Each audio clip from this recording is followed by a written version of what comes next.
that it's related or could be related to anxiety. To live a long life, keep breathing for as long as you can. But there is a difference between breathing and breathing well. 60% of the body's nitric oxide is produced in the paranasal sinuses, but asthma and allergies are a very common problem. That's got a lot to do with the shape and size of the mouth. You close your lips together and you breathe through your nose with your tongue on the roof of the mouth. How many people have all 32 of their teeth through and in perfect alignment?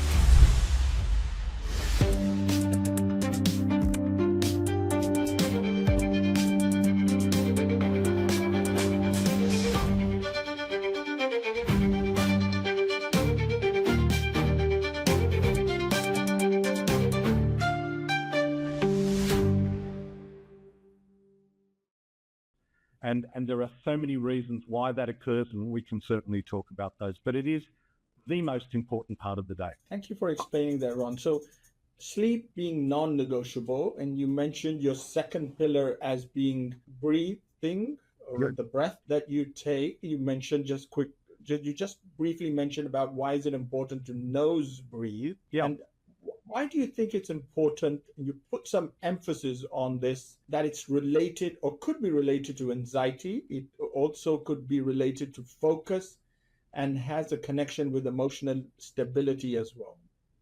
Is that Yeah. true? Yeah, well, breathing, I mean, look, here's to live a long life, keep breathing for as long as you can. That's not a breakthrough in medicine. I think most people would know that. But there is a difference between breathing and breathing well.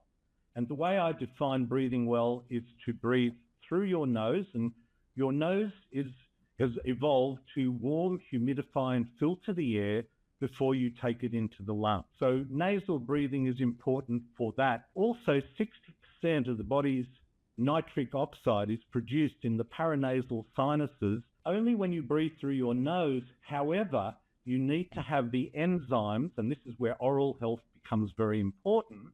You need to have the enzymes in order for that to occur. So if you're a mouth breather, there are 5 levels of filtration in the nose. There are the fine hairs, there are the turbinates and sinuses, there are the adenoids and tonsils. Then we get into the areas where you're taking it in and filtering the air. So if you bypass the nose, you are relying on your tonsils to do most of the work. And this is why upper respiratory infections, particularly in young children, but asthma and allergies are a very common problem. But mouth breathing in young children particularly will lead to upper respiratory problems. And why would people nose breathe? Well, that's got a lot to do with the shape and size of the mouth. The shape and size of the mouth determines the shape and size of your nasal passages and your sinuses. It also determines the room that your tongue has to be in your mouth. So if you don't have enough room in your mouth for your tongue, there are 3 alternatives. One, you could walk around with your tongue sticking out, which is not a great look. The second is your tongue moves to the back of the throat. Or 3, Sure. you close your lips together and you breathe through your nose with your tongue on the roof of the mouth. That's the ideal position for the tongue. Here's a question for all of your listeners, really, and that is, just as we've evolved to have 5 fingers on each hand, 2 eyes, 2 ears, we've also evolved to have 32 teeth in our mouth. And I have asked literally thousands, tens of thousands of people this question: how many people have all 32 of their teeth through and in perfect alignment? And less than 5% of the population in our society have that, which means we have small jaws, narrow upper airways, and that predisposes us to dysfunctional breathing and sleep disordered breathing conditions, physical and mental health. Excellent. That's quite a nice way of putting it. You mentioned that it's not just about breathing, it's you have to breathe well. And then you also said you have to breathe clearly. And having a very clear oral airway is very important because it has a lot of protective functions. You've also mentioned, Ron, that you actually recommend something, taping your mouth at night for better sleep. Yeah. Explain that to our audience in layman's term. Because there's a lot of people who are mouth breathers.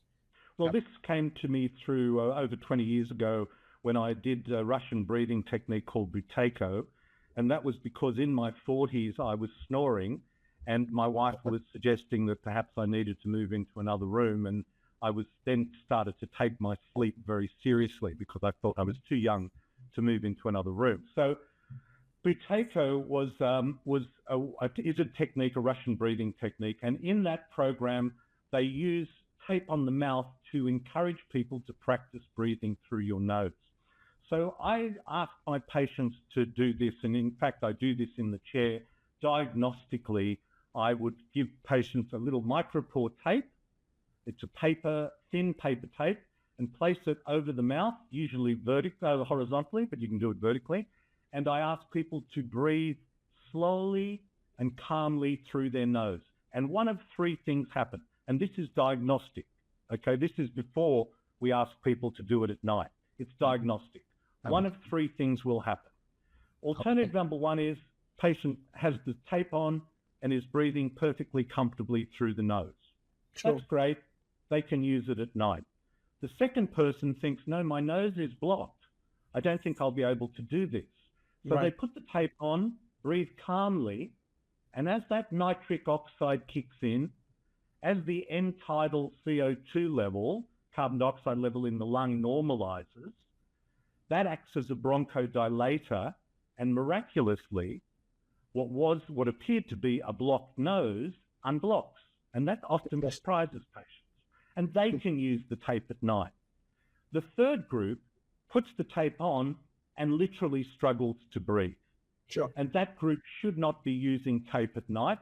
They should be going to explore why the nasal passages are blocked, and that could be an environmental or nutritional issue. And I recommend to my patients to do is to put the tape on, and for the first minute or two in bed, lie still on your back and just breathe calmly and slowly through your nose, and then you will find you'll be fine and you go to sleep. Now, there's a wonderful study out of the Journal of Otolaryngology and ENT Surgery in 2014, which did a preliminary study, which showed that the use of micropore tape, porous tape on the mouth at night, was an effective way of treating mild obstructive sleep apnea. So it's a very simple intervention. Now, that actually didn't solve my snoring problem, but it improved my sleep quality dramatically. And then I went on to explore snoring and obstructive sleep apnea, which is another story and requires a bit more information on that. Excellent.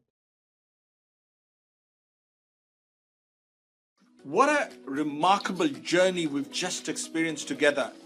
The path to health isn't always straight, but it's always worth the effort. I hope today's conversation inspired you to take the next step in your wellness journey, armed with new knowledge and a fresh perspective. If today's episode left you inspired, share it with someone who need to hear this. Give us a thumbs up and your opinion.